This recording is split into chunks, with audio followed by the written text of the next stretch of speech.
The courtroom was quiet, save for the occasional shuffle of papers and the low murmur of the crowd as the judge scanned the docket. Judge Timothy Hawthorne, a man in his late 50s, had been presiding over traffic violations for nearly 2 decades. He was well known for his no-nonsense approach, believing that rules should be followed and fines should be paid. His demeanor was firm, and his courtroom, usually filled with people appearing for minor violations, moved swiftly. Today, however, there was something about the case in front of him that caught his attention. A black woman, well-dressed and poised, stood before him. She was the next defendant. Her name, Serena Marshall, printed neatly on the docket. Judge Hawthorne glanced at her as she walked up to the bench. She didn't fidget or shift nervously like most people appearing for speeding tickets. Instead, she stood tall, her hands folded in front of her, exuding a calm confidence that immediately stood in stark contrast to the usual defendants he encountered. "Ms. Marshall," Judge Hawthorne began, his voice low but commanding, "you've been cited for speeding, going 15 miles over the limit on a busy section of Route 57. How do you plead?" Serena met his gaze, unwavering. She wasn't one to argue or offer excuses. "Guilty, Your Honor," she replied, her voice clear and even. "I was speeding, but it was a situation where I thought I needed to get to my destination quickly. I'm not making excuses, just stating the facts." Judge Hawthorne studied her for a moment, tapping his fingers on the desk. He wasn't one to be swayed by emotions or stories. The law was the law. People had to learn that actions had consequences. He scanned his notes briefly before looking up again. 15 miles over the limit isn't insignificant, Ms. Marshall. That's a serious infraction. I'll have to impose a fine." Serena nodded, accepting the judgment with grace. "Understood, Your Honor." The judge scribbled the details in his ledger and handed down the fine, $150, standard procedure for a violation of that nature. "You will need to pay this fine within 30 days. Is there anything else, Ms. Marshall?" She shook her head, her expression calm. "No, Your Honor. Thank you." With that, Serena turned and walked out of the courtroom without a word of protest. Most people, after receiving a fine, would leave with a scowl or muttering under their breath, perhaps even a glance of frustration toward the judge. But Serena was different. There was something about her that lingered in the room, her composure almost unsettling.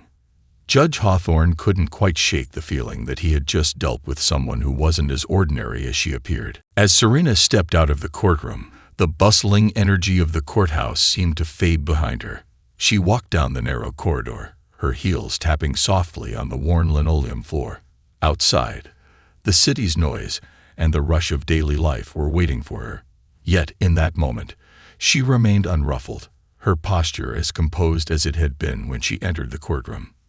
Judge Hawthorne, seated at the bench, watched her retreating figure through the open door of the courtroom. For a brief second, he found himself staring at her, his thoughts drifting in a direction he wasn't used to. He was accustomed to seeing the usual reactions from people in her situation: anger, frustration, or indifference. But Serena hadn't flinched, hadn't tried to explain herself any further or offer some exasperated excuse. She simply accepted the fine, nodded, and walked out. It was almost unsettling. Most defendants were caught up in the weight of their violations, perhaps even arguing their case until the last possible moment. But Serena had treated the entire exchange with a quiet dignity that seemed out of place in the chaotic world of minor infractions. Judge Hawthorne had seen people fight over less, arguing over minutiae, desperate to avoid paying a fine. But Serena wasn't like the others. There was something deeper in the way she held herself, an air of authority, of quiet purpose that spoke volumes without saying a word. Shaking his head, he turned back to the pile of cases on his desk. It wasn't his job to get wrapped up in the personal stories of those who appeared before him. He was there to enforce the law. Yet, for the first time in a long while, something about a case felt different. He glanced at the paper in front of him again, scanning the details. Serena Marshall. he muttered under his breath, the name sticking in his mind in a way he couldn't quite explain. He'd seen hundreds of names come and go through the courtroom, yet hers lingered. A thought nagged at him, though he couldn't put his finger on why. He made a mental note to remember her name, just in case. It was strange, he thought. He wasn't sure why he was even considering it, but something told him he wouldn't forget it. Outside the courthouse, Serena was already walking down the sidewalk, her phone in hand, as if the events of the morning were nothing more than a minor detour in her busy day. She moved with purpose, and despite the hum of the city around her, she remained focused on what lay ahead. The judge's courtroom had been a brief stop, but it wasn't the only place her work would take her.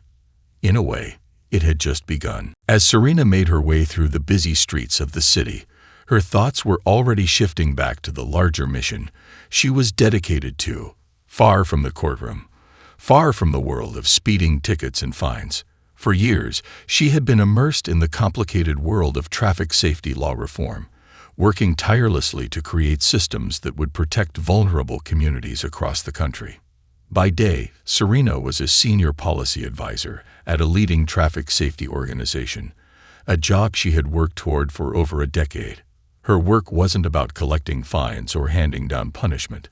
It was about creating systems that would save lives.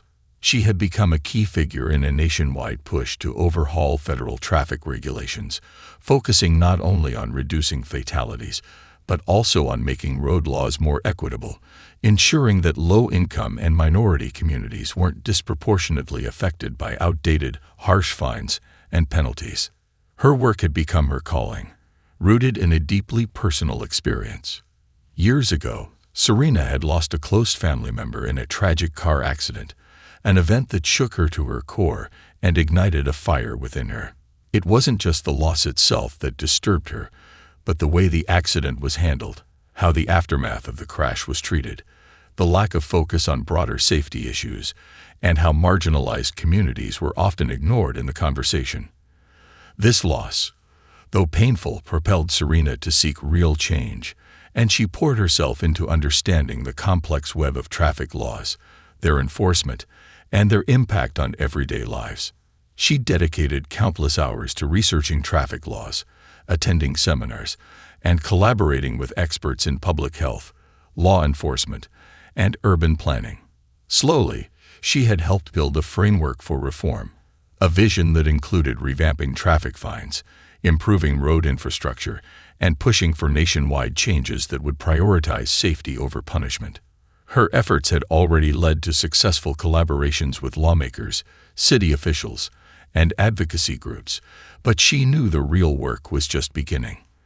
On that particular day, Serena was headed to another meeting, this time with federal legislators who were debating a proposed bill that would address some of the critical issues she'd been working on for years. It wasn't just about making traffic laws more effective, but about creating a system where the law worked for everyone, not just the people who could afford the fines and tickets.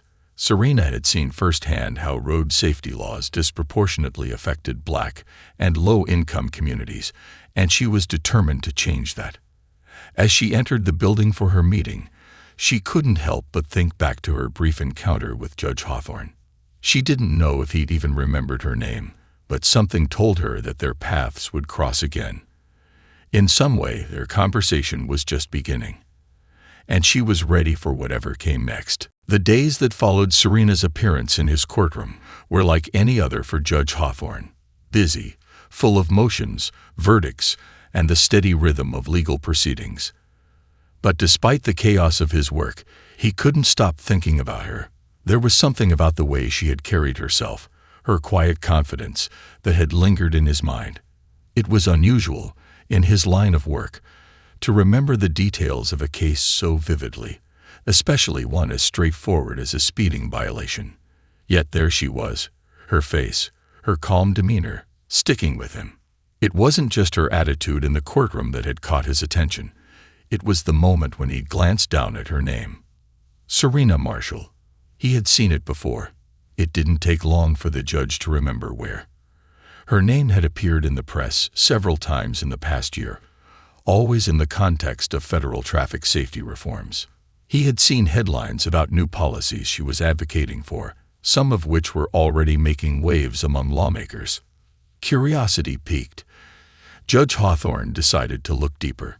In his private chambers, away from the formalities of the courtroom, he began typing her name into a search engine. What he uncovered startled him. Serena Marshall wasn't just an attorney with a background in traffic law. She was at the forefront of a national movement to overhaul traffic safety regulations. She had worked with top legal experts, public health advocates, and city planners to create a comprehensive blueprint for safer, more equitable road systems. She was known for pushing initiatives that sought to reduce road fatalities, particularly in marginalized communities. Her work was about more than just fixing potholes or adjusting speed limits. It was about examining the systemic issues that contributed to accidents, enforcing policies that didn't disproportionately burden lower-income or minority communities, and advocating for changes that focused on the greater good rather than financial penalties. The judge sat back in his chair, his fingers lingering on the keyboard as he processed the information. Serena Marshall, the woman who had stood before him so composed just days earlier, was not just any citizen. She was a key player in shaping the very laws he upheld. He felt a twinge of guilt. Was she aware of the irony that he, a judge responsible for enforcing these outdated laws, had just fined her for breaking one of them? He couldn't help but wonder how he, a man who had built a career out of making judgment calls, could be so unaware of the broader implications of the very laws he was enforcing. He started questioning everything. From his role in the system to the fairness of the traffic laws he had so blindly upheld. There was more to this encounter than he had first thought. Serena had no idea how deeply her presence had affected him. But in that moment, Judge Hawthorne knew he needed to learn more. He made a decision. He would reach out to her. Judge Hawthorne couldn't stop thinking about Serena Marshall. Each time he passed the bench, the image of her calm yet confident demeanor haunted him. The idea that she was at the heart of the movement to reshape traffic laws he enforced daily, struck him as both profound and unsettling. How had he, someone who prided himself on fairness, missed the significance of the very person standing in front of him? The more he researched, the more he realized how little he knew about the larger conversation surrounding traffic safety reform. Serena had been working behind the scenes, gathering support for her proposals, testifying before Congress, and influencing policy on a scale far beyond the small courtroom where they'd met. Her efforts were part of a larger push to create safer, more equitable streets, roads that didn't disproportionately punish certain communities while letting others go unscathed. As Judge Hawthorne sifted through articles, research papers, and interviews, he found himself increasingly impressed by Serena's work. She wasn't just advocating for reform. She was tackling the core of the issue, the systemic biases that existed within traffic laws. The fines, the penalties, the way enforcement often targeted the most vulnerable. She was fighting for a new system, one that would ensure traffic laws focused on preventing accidents and saving lives, not just collecting revenue. The judge's initial sense of discomfort had only grown. He was struck by the realization that he had played a small part in perpetuating a system that she was actively working to dismantle. The irony wasn't lost on him. A woman, whose life's work was to challenge outdated traffic policies, had stood in front of him, one of the very individuals enforcing those laws. What disturbed him more was the understanding that he had never considered these larger implications before. In all his years as a judge, he had simply followed the law, unaware, or perhaps unwilling to acknowledge the deep flaws within it. His guilt grew, and with it, a desire for redemption. He needed to understand more, to bridge the gap between his role in upholding the law and the reform she was fighting for. He wasn't one to shy away from hard truths, and this felt like the moment to confront those truths head-on. After a few more days of reflection, Judge Hawthorne decided he would reach out to Serena, not with an apology, but with an invitation. He needed to hear from her directly, to understand what she had been working on and how he, as a member of the legal system, could contribute to the change she so fervently advocated. It was time to take action, not just in his courtroom, but in his own understanding of justice. He drafted a letter to Serena, uncertain of what response, if any, he would receive. But he knew one thing: their paths would cross again, and this time, it would be for something much greater than a speeding ticket. Judge Hawthorne sat at his desk, a single sheet of paper in front of him. His pen hovered over it as he contemplated the words. He had never been one to second-guess his decisions or hesitate when it came to administering justice. But this felt different. This wasn't just about enforcing laws. It was about understanding them and the people they affected. It was about confronting the very systems he had spent years supporting. With a deep breath, he finally wrote the letter. It wasn't an apology, not exactly. It was an invitation to sit down and talk. He acknowledged the brief encounter they'd shared in the courtroom and expressed his respect for her work. He admitted that after their interaction, he found himself reevaluating his role in a legal system that, while well-intentioned, had flaws he hadn't fully considered. "I would appreciate the opportunity to meet with you," the letter read, "to learn more about your efforts and the changes you are advocating for. I believe there's a conversation to be had about how the law can be both fair and effective, and I would be honored if you would be willing to engage in that discussion." After a moment of hesitation, he signed his name, sealed the envelope, and handed it off to his clerk. He didn't know what to expect, whether she would even respond, much less agree to meet, but something in him told him that this was a step he needed to take. Serena received the letter the following morning, her inbox already filled with a mix of work-related emails. At first, she wasn't sure what to make of it. The letterhead was unmistakable: Judge Timothy Hawthorne, the same judge who had fined her just days earlier. Her initial instinct was to dismiss it. She had received plenty of correspondence in her career, some from admirers, some from critics, but most had no real substance. Yet something about this felt different. She had always believed in the power of dialogue, in the ability to change minds through meaningful conversation. This felt like an opportunity to break down barriers, to help someone see the broader picture. Serena considered the implications of meeting with the judge. It wasn't just about explaining her work. It was about creating understanding. She knew that change often began with individuals who were willing to listen, even when the status quo seemed so entrenched. After a moment of reflection, she made her decision. She responded, "I would be glad to meet and discuss my work," she wrote. "I appreciate your willingness to engage in this important conversation. Let's set a time." The response came quickly, and within days, they arranged to meet in person. Serena knew this meeting could be the start of something meaningful, and as she prepared for the conversation, she couldn't shake the feeling that it wasn't just about changing the judge's perspective. It was about changing the system. The meeting took place in a small, quiet cafe just a few blocks from the courthouse. Serena arrived early, a habit she had developed over the years to ensure she had time to collect her thoughts before important conversations.